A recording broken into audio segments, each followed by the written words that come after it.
さよならありがとう声の限り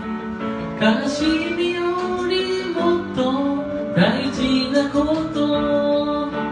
去りゆく背中に伝えたくてぬくもりと